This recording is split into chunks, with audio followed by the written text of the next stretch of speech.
Welcome to another video explaining the universe using the particle model.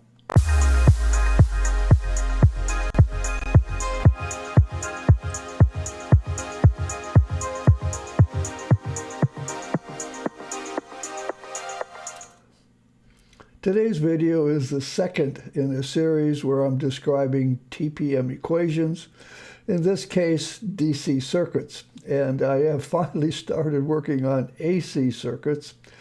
That'll come along, but I'm not sure how soon.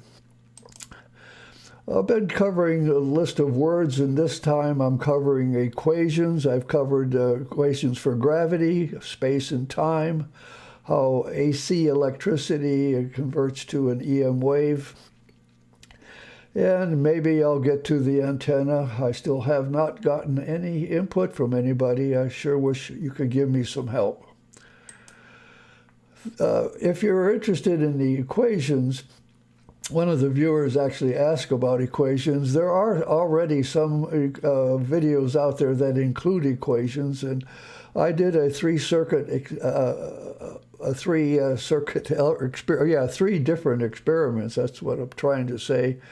And I reported on the experiment, what it was, what the results were, and of course this was the most recent one on gravity 1 and 2 equations. So I'll list those in the description so you can easily copy them and go view those as well. At the end I'm going to compare gravity equations versus DC circuit equations. So you may want to hang on to the end or skip to the end, whatever you like to do. But this is all about DC. One of the things that is very confusing in electronics is the discussion of electron flow versus current flow. The drift velocity of electrons is very slow. They're estimated at 2 to 3 meters per second. But current and signals travel at 50 to 99% of the speed of light, and I can attest to that. But this is a contradiction. How can electrons flow slowly but current and signals travel fast? I was taught that as the electron moved, it left holes behind, and it was the hole flow that was current. Anyway, if signals travel that fast, and I've seen it over and over again in my own work, then electrons, in my mind, must be moving fast. Further, there must be many of them flowing in a DC circuit. 1 amp of DC current is said to pass 6.24 times 10 to the 18th electrons in 1 second. Granted, that's based on charge, but that's the number that's being quoted and was estimated or calculated. So we have this discrepancy, but in the particle model, I'm assuming that it essentially is moving at the speed of light, or the speed of the G1 orbital as it, for example, is released from the battery. Now, G1s do pass through a resistor just like G1s pass through the Earth and the Moon. Most of the G1s pass through components, and it's guided by the internal G2 force. That's why they get through so easily. Copper wires are well organized, and that can snake right through, and it'll pass through. Some of them hit and scatter off in all directions. Now, in the case of the gravity, when they hit, they push and objects move. In the case of a resistor, they hit. The resistor doesn't move, but atoms do, and that's where heating comes from. The hitting can cause the atoms to vibrate. The resistor heats up. If it heats up too hot, it can actually burn up and flare up. The loss of these, as it comes in and hits and scatters, the loss of those is equivalent to the loss of voltage. TPM suggests that the electron does not have charge because there is no physical property that makes them negative. There is no physical property that makes G1 have voltage, but there is a direct correlation between G1 loss and voltage loss, and you will see how that happens. So if there's a correlation between a loss of G1s through a resistor and a voltage drop, then it must have a value. Well, I've typically assigned 0.1 volts per G1, and that means that when 10 of these G1s are lost, you have a 1 volt drop. This is an arbitrary number, just one I picked, probably wrong. So let's look at the circuit. This is the assumption.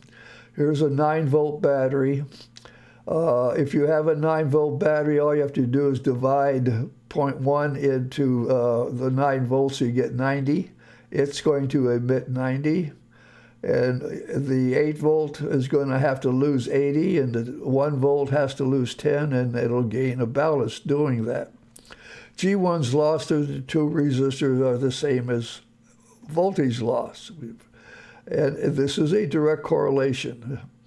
Once this loss was accepted, the gain through the battery was also accepted. That's neither one of these concepts, loss of electrons, if you will, through a resistor, or gain of electrons from a battery, never taught that. This was all new to me at the time I first showed a G1 flowing through a resistor and there was a loss. All of this was new, and it was awesome. It made sense immediately. I didn't have any problem accepting this concept. It went the wrong way. But you can develop equations now for this. For example, the gain through the battery. How many are here? If A come in, then you add 90 to get B. So B is equal to A plus 90, where 90 is 9 volts divided by VG1. Through the resistor, the number entering the resistor is B. Number enters B. The amount lost is in red. B times the interaction factor times the resistance is the number lost. Therefore, C is equal to B minus B times IFR, the interaction factor of a resistor, times the value of the resistance. And you get the same thing for D. And the next cycle, I do my calculations on cycles. It starts with A, goes all the way around, I get D at the end, and then I make the next cycle equal to the value of D.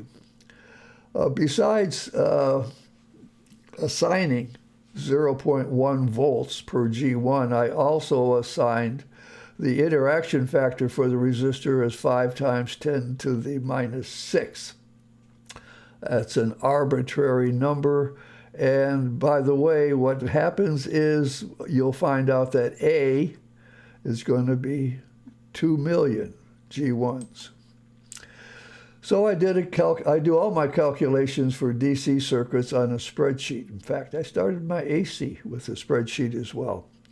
The circuit stabilizes when the number of G1s added by the battery is equal to the number lost by the resistor. So I start with A, and 700,000 is an arbitrary number. I just have to have something to start with. Volts per G1 is 0.1. Battery is 9 volts, so the battery adds 90. So you add 90 to this 700,000, you get that. This is the interaction factor, again, an arbitrary number. This is the number lost. This is the B times IF times the value of the resistance, 8. And it says with that many coming in and that interaction factor and that resistance, you're going to lose 28 G1s, which is equivalent to a voltage drop. And now you can calculate C, because it's B minus the loss is C. And then you do the same thing here. The second resistor was 1 ohm, and it loses 3.5, and you end up with a D at 700,058.5. But what I do now is I pre-calculate. I don't want to go through a step at a time. It takes lots of steps. Keep in mind, each cycle is at speed C. It's fast. maybe 1 nanosecond around the loop for a small circuit. So I pre-calculate a value K, which is the number lost by the battery by B minus D. B is the number coming into the resistor. D is how many leaving the second resistor. So that represents the loss through the battery. And it tells me that I'm low by a factor of 2.8. So I take the 2.8, I multiply it by 700,000, and I get 1.9, well, it's 1,999,000, etc. And I do it again and again. Well, by the time you get to the third cycle, we found the answer. I didn't need to do the rest, but there they are. And yes, A is 1,999,919, which is approximately 2 million.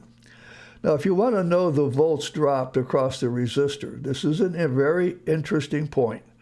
You see that it's 80 plus a little bit, and you multiply the 80 by the VG1, volts per G1, and you get 8 volts plus a little. For the 1 ohm, you don't get one, you get a little bit less than 1 volt. Standard theory says this should be 8, this should be 1. But particle model says, no, there's a few more coming into the 8 ohm resistor and a few less going into the 1 ohm resistor. Yes, they add up to the 9 volts, but it doesn't split exactly. There is, in a sense, a loss of current as you go from the 8 ohm to the 1 ohm to the battery. But there are 2 million of these flowing through the circuit consistently. It's there all the time. Now I'm going to vary these values. In the next slide, I'm going to change this to 1. Then I'm going to put that back to 0.1 and change this to 5 times 10 to the minus 7th. And that's what I've done here. I change this to 1. This remains the same. I get the same answer in terms of volts. It looks a little different, but look what happened to A. A is only 199,992, or approximately 200,000. Has a big impact on how many are flowing through, depending on what this value is. Put this back to 0.1, change this to 5 times 10 to the minus 7th, reduce this one by 10, and now I get 20 million. So if I increase the value, the number A goes down. If I decrease a value, the number goes up. And I concluded from that there is a supporting equation. And these are the 3 different values from the 3 different spreadsheets. This was what I started with, and there was 2 million. Made that 1, it went up by 10, down by 10. This went down by 10, up by 10. So what I'm saying here is that A, in this circuit only, you can't with capacitors, inductors. That'll change. But for a battery and resistor, the value going around the circuit, constantly going around, is equal to 1 over the product of the volts per G1 times the interaction factor. And this is just a case of an example. 0.1 times 5 is a half, and you invert a half, you get 2. You invert 10 to the minus 6, you get 2 million. That just shows the math. Okay, so let's compare. I said I was going to compare gravity, and there's gravity here, and here's the circuit. This is just one of the equations. The output of the 8 ohm resistor is equal to the input minus the loss through the resistor. In gravity, you have the net force is the side you're on, you have N coming in on your side. You got N coming all the way through the other one. There's a loss of N times I sub F times ME. And that becomes, this is the base equation for gravity that I covered in the previous video. This is for the circuit. the base equation is the same. One's based on resistance, one's based on mass. And again, this is true because we're treating this mechanically, such that they can pass through, they can orbit, or they can collide and scatter. And that's whether it's a circuit or whether it's gravity. So these are the kind of the final equations. This is only a two-dimensional gravity one equation. There's the n minus n times IF ME buried inside here, and you got to go around 180 degrees to get a full two-dimensional calculation. The reason that is that because the source of gravity are G1 particles coming at you from all directions, and that's what the summation does. It sums each one of those around, and you can make it in 1 degree steps like I have here, half a degree, a tenth of a degree, whatever you like. But for the circuit, the equations never go beyond this. This is generally what the equations are. And it's different in a circuit because G1s are flowing through the circuit like a pipeline, water through a pipe. That's different than having them come at all directions. So yeah, the system is different. The basic equation here and the basic equation here, they're the same, but the system is different. The math is the same. It's simple algebra. So in summary, by the way, I didn't mention this, but forces are caused by moving particles. G1, in this case, basically for gravity 1, G2 for gravity 2, and G1 for the circuit. But the forces involved are caused by moving particles, or as David would say, moving mass. All interactions are mechanical. They either pass through, they hit and scatter and push when they hit, or they get trapped. And math is the same. Gravity sources the G1 particle field. TPM current comes from the flow of G1s from the battery moving in a continuous stream at quite a high volume. It's quite high. My name is Bob D. Hilster, and I am your particle model guru. If you have a question, ask Particle. I will respond in some way. Thank you for your attention.